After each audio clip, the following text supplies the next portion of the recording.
Amém. A graça e a paz. Igreja do Avivamento. Amém. Amém. Para aqueles que não me conhecem, eu sou o pastor Fábio, idoso do Bispo Diego. Hoje eu estou trazendo para vocês uma palavra da parte do Senhor, para a vida de cada um de vocês. Amém. A palavra que eu quero trazer para cada um de nós essa noite está no livro das Segundas Crônicas, capítulo 32, versículo 20 e 21. Amém. Se eu posso ouvir mais um amém? Amém. Ó, a igreja tá. Segunda Crônicas, capítulo 32, versículo 20 e 21, vai dizer o seguinte: Porém o rei Ezequias e o profeta Isaías, filhos de Amós, oraram contra isso e clamaram ao céu.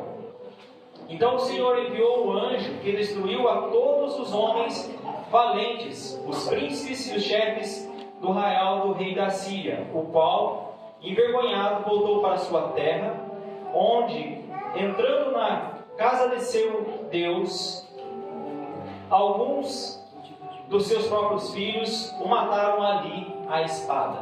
Amém? Somente até aqui. Pode tomar seus assentos, curvar suas cabeças. Vamos orar por essa palavra. Pai, Senhor, em nome de Jesus, o Senhor está aqui, ó Pai, a tua igreja, está aqui, Senhor, a minha vida.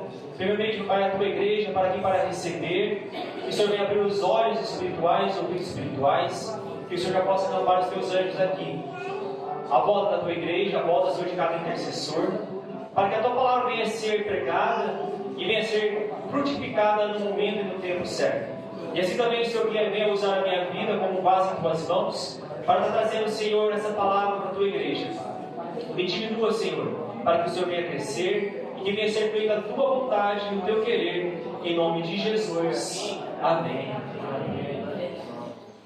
Eu trago como tema dessa palavra: aliança para viver o sobrenatural. Aleluia. Glória a Deus.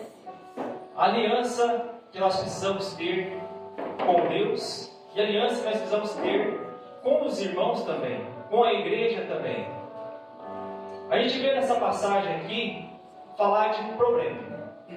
E um problema, não um problema pequeno, mas um problema grande. Se eu vou perguntar para cada um aqui, qual é o seu problema hoje, essa noite? Cada um vai falar um problema diferente. Uns vai falar que tem uma causa na justiça, uma enfermidade que precisa de uma cura, uma libertação ou algo parecido. Estou falando de problema, não aquele problema que a roupa que você tem que escolher, a comida que você vai ter que comer, mas um problema grande. E dentro desses, o maior, cada um vai dizer: ó, será que algum vai apontar que o problema do irmão é o maior? Ou o seu próprio problema é o maior? Porque eu creio que cada um vai dizer que o seu problema é o maior. Porque é a dor que você está passando, o problema que você está enfrentando. Então esse vai ser o maior. A mesma coisa eu perguntar para vocês: qual é a maior dor? A dor do corpo, não a dor emocional. Qual que é a maior dor? Uns vão falar que é uma dor de dente, outros, as mulheres, vão falar que é a dor do parto, outros vão dizer que é uma cólica de rim, mas a maior dor é aquela que você está sentindo. O maior problema é aquele que você está passando. É você entender que aquele seu problema, para você, pode se julgar o maior. Mas a partir do momento que você não entende o tamanho do seu Deus, o tamanho que Deus pode fazer do milagre e a provisão que Ele pode fazer na sua vida. Porque agora aqui, o rei Ezequias, ele tinha um problema grande sobre a sua vida, sobre o povo que ele reinava. Mas só para vocês entenderem um pouco sobre esse povo, a gente vai compreender que a história do povo hebreu, a história do povo de Deus, é uma história de altos e baixos, uma história que começa muitas vezes bem, termina mal. Profetas que se levantam para falar a palavra de Deus para reis que não ouvem, outros reis que ouvem. Mas agora, se a gente for pegar desde um pouco meio que resumidamente, Moisés foi levantado como homem de Deus para levantar o povo de um cativeiro. De um cativeiro ali, de uma escravidão física, uma escravidão espiritual, para levar esse povo a viver algo melhor. Mas para Moisés, ali o grande desafio não foi tanto tirar o povo de Israel, dali do Egito, mas tirar o Egito de dentro do povo, tirar aquele problema de dentro do povo. Depois se levantou, foi dividido as tribos e tudo mais, já tinha, mas foi organizado muito bem. Deus deu juízes para o povo, para julgar as causas do povo, mas mesmo assim o povo não estava contente. Deus queria o melhor para o povo, mas o povo ainda queria, assim como as outras nações, queria um rei. E Deus responde ao povo e envia um rei por nome de Saul. Saul fazia o que era bom aos olhos do Senhor, mas algumas vezes ele não cumpriu o que Deus pediu. No entanto, que um certo momento da história dele, ele achando que Deus estava com ele, mas Deus já tinha se afastado dele há muito tempo. E Deus já estava com um outro, que era Davi. Saul reinou 40 anos, agora vem Davi, reina por mais 40 anos. Davi era um homem perfeito? Davi pecou, se arrependeu, mas as consequências dos seus pecados tinham que vir sobre a sua vida, sobre a sua descendência. Davi teve um filho que sucedeu a ele, que foi Salomão, um homem que começou a reinar perfeitamente, agradou os olhos do Senhor com as suas atitudes, com as suas demonstrações, e isso muito bem, um homem muito sábio, reconhecido por todos, o homem mais sábio ali. Mas agora, no final da sua vida, ele não faz mais aquilo que Deus agrada. Teve alianças com outros povos, se cedeu à idolatria, por desejo de suas mulheres, mas agora chega o momento que ele também se vai. Agora tem o reinado dele, teria que se passar para o seu filho, Roboão. Roboão, agora, ao contrário de seu pai, ele busca conselhos, mas com os mais novos. Como ele deveria se proceder, como que ele deveria fazer, porque agora ele era novo no cargo de rei, e agora o conselho deles não era muito bom. Agora já pede para ele aumentar os tributos, voltar às práticas da idolatria e tudo mais. Mas agora, ainda nesse momento, estavam as 12 tribos unidas. Mas 10 agora se decidem sair e tocar a sua vida. E levanta outro rei, Jeroboão, e agora se divide. Reino do norte, Jeroboão, reino do sul, Roboão. E aí se passa, reis e levanta reis e volta, reis que ouvem a Deus, reis que não ouvem a Deus, profetas que se levantam para profetizar a palavra de Deus no reino do norte, no reino do sul. A palavra fala, e se a gente for contar que, em média, 20 reis se levantaram no reino do norte, 20 reis se levantaram no reino do sul, até esse momento que Ezequias é levantado como rei. E agora Ezequias, ele começa o seu reinado bem, porque ele faz tudo o que Deus aprova. Ele começa a abolir a idolatria. Um outro princípio, ele retorna ao princípio do dízimo, das ofertas, já distribui entre os levitas e tudo mais, algo que agrada perfeitamente ao Senhor. Só que ao mesmo tempo, em contrapartida, no reino do norte, tinha um rei que não agradava aos olhos do Senhor. E como a gente sabe, sempre o povo de Deus estava em guerra. Sempre guerreando com um povo, com outro povo. Mas agora tinha um rei que estava ali conquistando muitos territórios, que se chamava Senaqueribe, rei da Síria, que já tinha conquistado muitos territórios. E agora esse mesmo rei da Síria foi e tomou o reino do norte. Só que como a gente avalia, o reino do norte é 10 tribos. o reino do sul tinha 2 tribos. Se a gente for ver pela multiplicação, pela descendência que foi se gerando, eu te pergunto, qual reino era maior? O reino do norte ou o reino do sul? O reino do norte era um reino muito grande. Mas agora esse Senaqueribe com o seu reino foi e derrotou e levou eles cativos. E fez uma misturança. Fez o povo de Samaria e os assírios se tornou um povo de samaritanos. Mas agora ele não estava contente só tomar por esse território, o território do norte. Porque agora tinha o reino do sul para tomar. E agora você imagina como estava Ezequias. Ele tinha um problema. Só que ele era um reinado menor. Agora tinha um reinado maior ali, que já tinha sido derrotado. Por isso que eu perguntei no início, qual é o seu problema? Qual é o tamanho do seu problema? Porque muitas vezes o nosso problema parece que é pequeno, mas tem outros problemas maiores para serem enfrentados. Agora, esse rei tinha um desafio. O que ele ia seguir? A carne ou o espírito? Ele ia vencer no braço ou ele ia vencer na oração? Ou ele ia buscar em Deus? Aquilo que você tem passado, aquilo que você tem presenciado na sua vida, aonde você tem buscado o socorro? Aonde você tem buscado a solução dos seus problemas? Na força do seu braço? Na força da sua inteligência? Ou você reconhece que tem um Deus sobre a sua vida que pode fazer por você?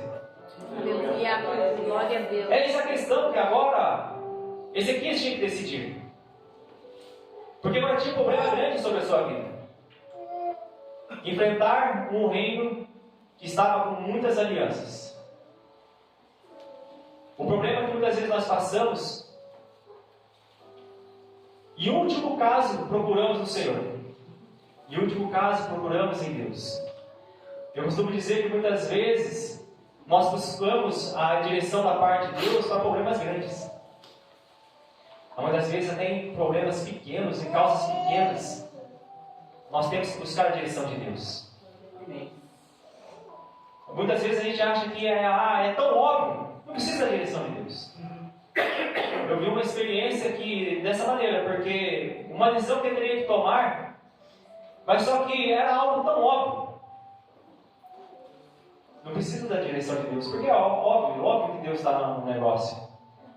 Mas no primeiro princípio a gente entende que é de Deus, mas depois a gente tem certeza que é de Deus, porque em tudo Deus tem para nos ensinar.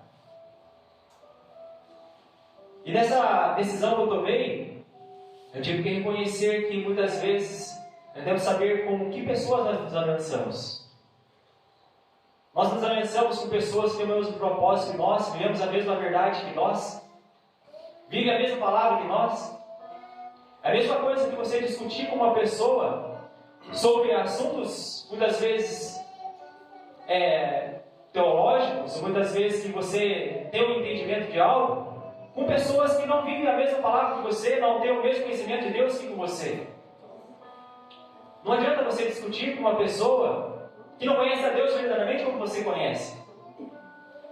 É a mesma coisa que você discutir dízimo com uma pessoa que não conhece quem nasceu primeiro, se foi Abraão ou José. Que não sabe que há diferença no Novo e Velho Testamento. E muitas vezes você se pega em situações dessas, pessoas que querem debater com você.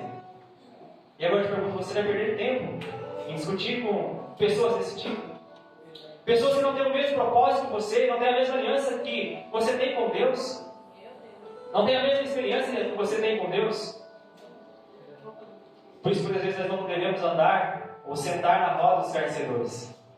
Muitas vezes eles querem simplesmente desonrar de você. Agora, Ezequias, ele decide seguir a voz do Senhor. Mas para seguir a voz do Senhor, você tem que procurar ouvir a voz de Deus. Aleluia! Mas para isso ele foi desafiado. Porque se a gente for voltar um pouquinho no versículo 17, diz assim: escreveu também cartas para blasfemar no Senhor Deus de Israel e para falar contra ele, dizendo assim: assim como os deuses das nações da terra não livraram o seu povo da minha mão, assim também o Deus de Ezequias não livrará o seu povo da minha mão.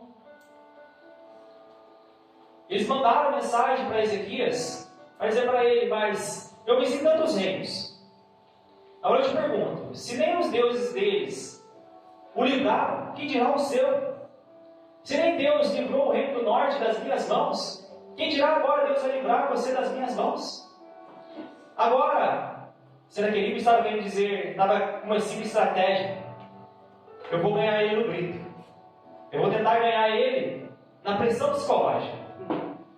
Da mesma forma que muitas vezes o inimigo quer fazer sobre a minha vida e sobre a sua vida. Quer nos vencer através de uma palavra, sem precisar lutarmos, porque o que Senaqueribe queria é evitar o confronto. Eu vou lá, eu confronto ele na palavra, ele desiste e tudo lindo, tudo maravilhoso. Porque antes disso, Senaqueribe já tinha tentado invadir Judá. Ali não, Ezequias tinha pagado para ele, tinha dado ouro, tesouros, pagava tributos, só que agora não tinha mais nada para oferecer. Agora, ou era o reinado inteiro ou era nada. E ele queria evitar o confronto. Muitas vezes o diabo quer simplesmente ganhar eu e você em uma palavra. Espera aí, mas o seu problema, se nem o problema do fulano e ciclano que ora todos os dias, jejua todos os dias, é um homem de oração, um homem que vive dentro da igreja, Deus não respondeu, quem dirá o seu? Ele quer te vencer simplesmente através de uma palavra. Mas você tem desistido através de uma palavra? Porque Deus é o Deus sobre todos os deuses. E é Ele que está no governo da minha vida e sobre a sua vida. A confiança. Onde está a sua confiança? Versículo 7 e versículo 8. Mas é assim, ó: esforçai-vos e tende bom ânimo, não temais, não vos espanteis por causa do rei da Síria, nem por causa de toda a multidão que está com ele, porque há um maior conosco do que com ele. Com ele está o braço de carne, mas conosco o Senhor nosso Deus, para nos ajudar e para guerrear por nós. E o povo descansou nas palavras de Ezequias, rei de Judá. Aqui você vê uma postura de um líder, de um homem que está diante de um problema, diante de uma situação, e agora ele resolve consultar alguns conselheiros para saber o que ele ia fazer, tanto fisicamente quanto espiritualmente. Homens os aconselha a fazer estratégias de guerras, mas agora ele, como líder, dá uma palavra de ânimo para aquele povo, uma palavra de vitória para aquelas pessoas, porque aquelas pessoas também estavam se sentindo oprimidas. Porque notícia é algo que corre muito rápido, ainda mais quando a notícia é boca a boca. Uma palavra aqui, uma palavra lá, não é tanto quanto a velocidade dos dias de hoje, com a internet e tudo mais, mas a notícia também corria. Que o reino do norte já tinha caído, muitos outros reinos já tinham caído. O que seria daquela nação? O que seria daquele povo? E aquele líder dá uma palavra de esperança, uma palavra de vitória para aquele povo. Eles confiam no braço de carne, mas eu e o meu povo confiamos no braço de um Deus. Aleluia. Que é o nosso Deus. Aleluia. Em qual braço você tem confiado? Glória a Deus. Aleluia. Será que é o braço do Senhor? Amém. Se é no braço do Senhor, não tem por que temer. Aleluia. Não há por que ficar se esmorecendo e dizendo que não vai acontecer, que vai acontecer da mesma forma que foi com outras pessoas, porque o fulano perdeu, porque ele não conseguiu, porque fulano já está há 10 anos no ministério e nada aconteceu na sua vida, o milagre que ele tanto espera não aconteceu. Mas o tempo que determina sou eu e você. Em quem você tem confiado, em quem você tem se esperançado. A busca depende de mim e de você. A busca, se a gente for ler Isaías 37, versículo 15 ao versículo 20, porque agora Ezequias, ele foi buscar, Mas ele foi buscar o Senhor. Ele foi orar. E ele fez uma simples oração que diz o seguinte: e orou Ezequias ao Senhor dizendo: o Senhor dos exércitos, Deus de Israel, que habitas entre os querubins, tu mesmo, só tu és Deus de todos os reinos da terra. Tu fizestes os céus e a terra. Inclina ao Senhor o teu ouvido e ouve. Abre, Senhor, os teus olhos e vê e ouve todas as palavras de Senaqueribe, as quais ele enviou para afrontar o Deus vivo. Verdade é, Senhor, que os reis da Síria assolaram todas as nações e suas terras, e lançaram no fogo os teus deuses, porque deuses não eram, senão obra de mãos de homens, madeira e pedra. Por isso o destruíram. Agora, pois, ó Senhor nosso Deus, livra-nos da sua mão. Assim saberão todos os reinos da terra que só tu é o Senhor. A minha busca e sua busca tem que ser o Senhor. Aquele que ouve a minha oração e ouve a sua oração, é Ele mais que vê o meu problema e o seu problema, mesmo que pareça para mim e para você impossível. Porque quantas pessoas tinha no reinado de Senaqueribe, mais as alianças, a Bíblia não conta. Mas a palavra fala que tinha só um Deus que poderia vencer. Não era só simplesmente Ezequias. Porque Ezequias, mesmo assim, ele estava com aliança com o homem de Deus, com o profeta Isaías. Porque, para mim e você também vencermos, buscarmos, precisamos ter aliança, precisamos ter unidade. Unidade entre igreja, unidade entre irmãos. Porque a palavra diz que casa dividida não prospera, reino dividido não subsistirá. E a minha vida, a sua vida, podemos vencer sozinhos sim. Mas juntos podemos vencer muito mais rápido e sem tanto sofrimento. Verdade. Você carregar uma pedra sozinha, você pode até carregar. Mas se você tiver em 2 ou 3 pessoas, o fardo pode ser mais suave e leve. Uma das estratégias de Ezequias: profeta e rei orando junto, profeta e rei buscando junto. Com certeza a vitória é certa. Não queira vencer um problema sozinho. Você tem um líder, você tem um pastor sobre a sua vida. Que você e ele orando junto, você pode vencer. Glória a Deus. Você pode conquistar. E veio a resposta de Deus. Versículo 21. Então o Senhor enviou 10.000 anjos. Foi isso que a palavra diz? Não. A palavra do Senhor diz que enviou um anjo. Aleluia. Um anjo. E esse um anjo derrotou 185.000 soldados do reinado. Não precisou de muitos. Deus não precisa de muito para vencer. Deus precisou só de um. Mas a partir do momento que o homem de Deus confiou, o homem de Deus buscou, o homem de Deus fez a vontade dele. Porque é essa a vontade do Senhor. Que buscamos no lugar certo. Façamos a vontade de Deus. Não desistimos. Não deixe que as palavras entrem no seu coração para te destruir. Não deixe que palavras contrárias entrem no seu coração. Porque o que o diabo quer é matar, roubar e destruir. Isso estamos cansados de saber. Mas muitas vezes, quando o problema vem, nós não entendemos que isso pode acontecer.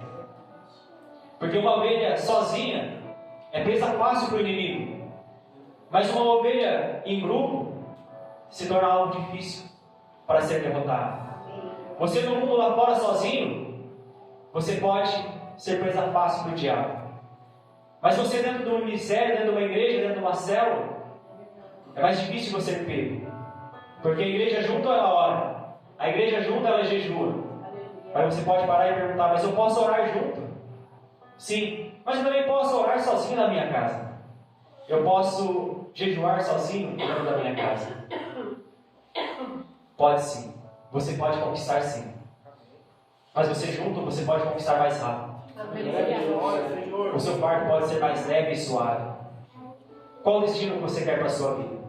Carregar um fardo leve e suave? Porque esse é o fardo de Jesus. Esse é o fardo do Senhor. Ou um fardo pesado?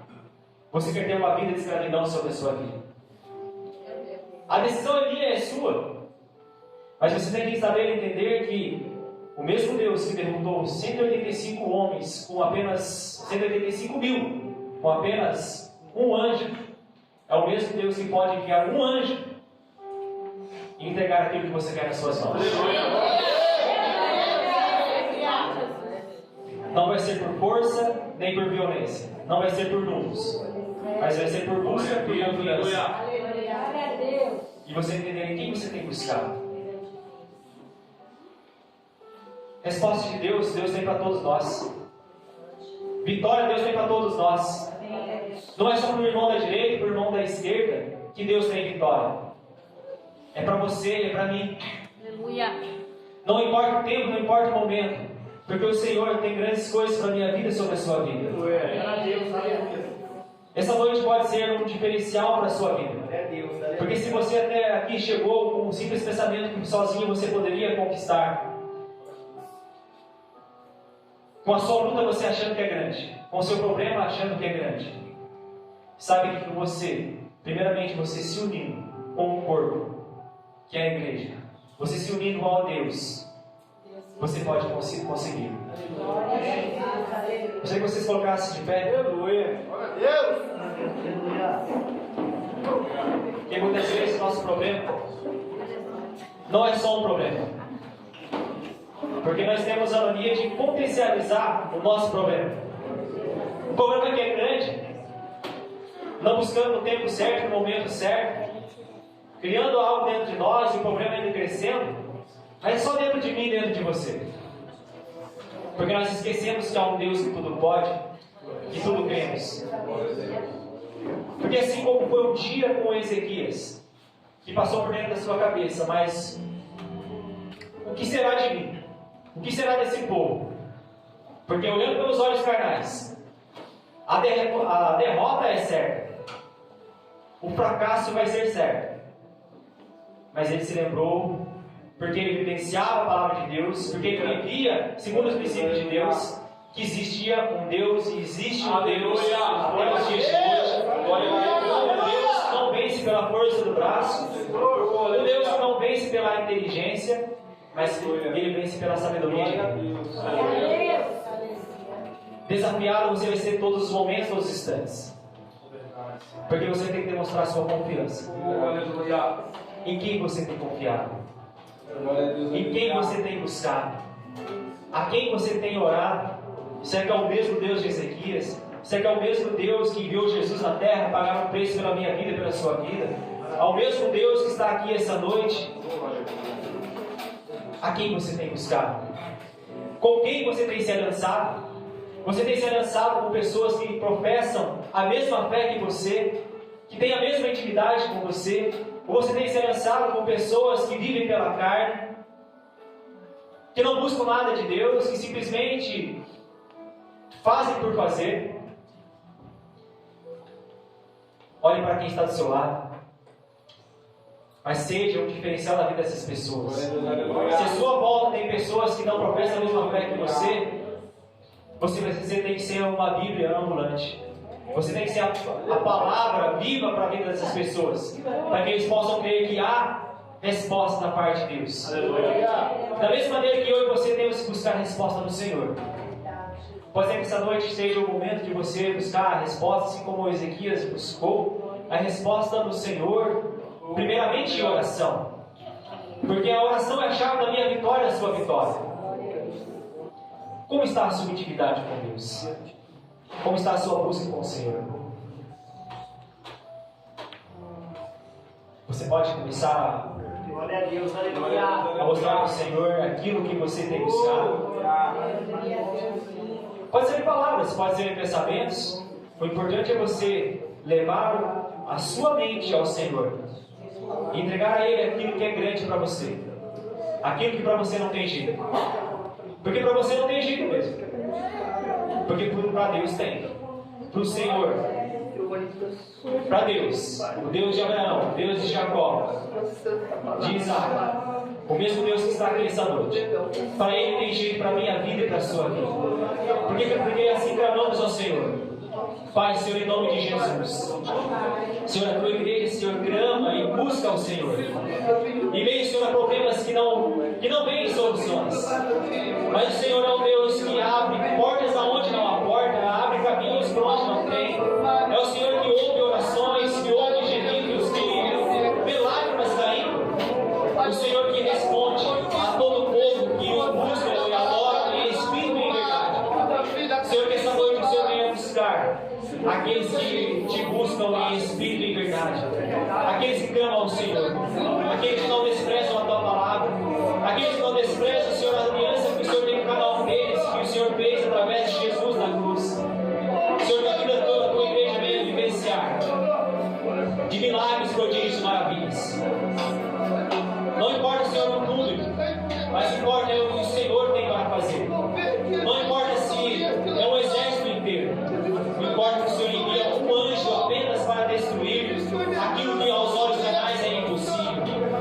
Senhor, que o Senhor possa, Pai, buscar, Senhor, cada um dos teus filhos, e que eles possam viver, que eles possam vivenciar aquilo que o Senhor tem para cada um dos teus filhos, ó Deus. Pai, não deixe que as esperanças venham cair, que os teus filhos, ó Deus, não venham se desanimar, porque o Senhor é Deus, e o Senhor reina para todos sempre.